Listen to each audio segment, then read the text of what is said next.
റെസിപ്പിയിൽ തീയലുണ്ടാക്കാം. അതിനുവേണ്ടി ആദ്യം തേങ്ങ വറക്കാം. കുറച്ച് വെളിച്ചെണ്ണ ഒഴിക്കും ഇതിലോട്ട്. ഒരു അര ടീസ്പൂൺ മതി. ഇതിലേക്ക് ഇത് 1.5 കപ്പ് തേങ്ങയുണ്ട്. ഈ തേങ്ങ എന്ന് മിക്സിയുടെ ജാറിലിട്ട് ഒന്ന് തിരിച്ചത്, അരയരുത്, ഒന്ന് തിരിച്ചെടുക്കുക, വറക്കാൻ എളുപ്പത്തിന് വേണ്ടി. അതിലേക്ക് ഒരു 10 ചെറിയ ഉള്ളി അരിഞ്ഞത്, ഒരു കറിവേപ്പില, അര ടീസ്പൂൺ പെരുംജീരകം, അര ടീസ്പൂൺ മഞ്ഞൾപ്പൊടി. ഇതൊന്ന് വറുത്തെടുക്കണം, ചെറിയ തീയിലിട്ട് വറുത്തെടുക്കണം. ഇതിപ്പം ചെറിയ തീയിൽ വറക്കാൻ ഇട്ടിട്ട് ഒരു അരമണിക്കൂറായി.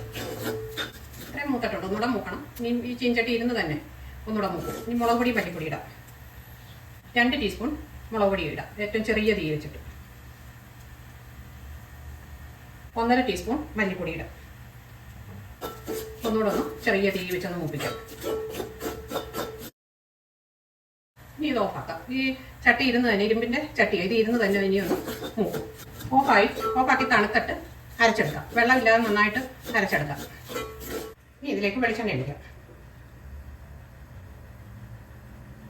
ഒരു 1.5 ടീസ്പൂൺ വെളിച്ചെണ്ണ ഒഴിക്കാം. കടുക്, ഒരു 1/4 ടീസ്പൂൺ കടുക്. അതിലേക്ക് ഒരു 10 ചെറിയ ഉള്ളി കറിവേപ്പില, ഒരു സവാള ക്യൂബായിട്ട് അരിഞ്ഞത്, അതും പച്ചമുളക്, ഉപ്പ്, ഒരു 1/2 ടീസ്പൂൺ ഉപ്പിട്ട് ചെറിയ തീയിലിരുന്നിട്ട് 3 മിനിറ്റ് ഒന്ന് വഴലട്ടെ. അതിലേക്ക് ഒരു പൊട്ടറ്റോ, ഇതൊരു വലിയ പൊട്ടറ്റയാണ്, അതിങ്ങനെ അരിഞ്ഞത്, മുരിങ്ങയ്ക്ക, 3 മുരിങ്ങയ്ക്കയുണ്ട്, പിന്നെ ഒരു തക്കാളി, 1/4 ടീസ്പൂൺ മഞ്ഞൾപ്പൊടി. ഇതൊരു ചെറിയ തീയിൽ ഒരു 5 മിനിറ്റ് ഇരിക്കട്ടെ.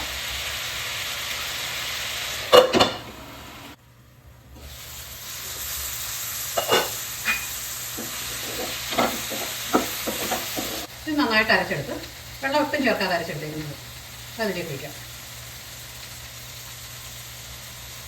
പിന്നെ ഈ അരപ്പ് കഴുകിയത് അത് ഒഴിക്കാം. വെള്ളം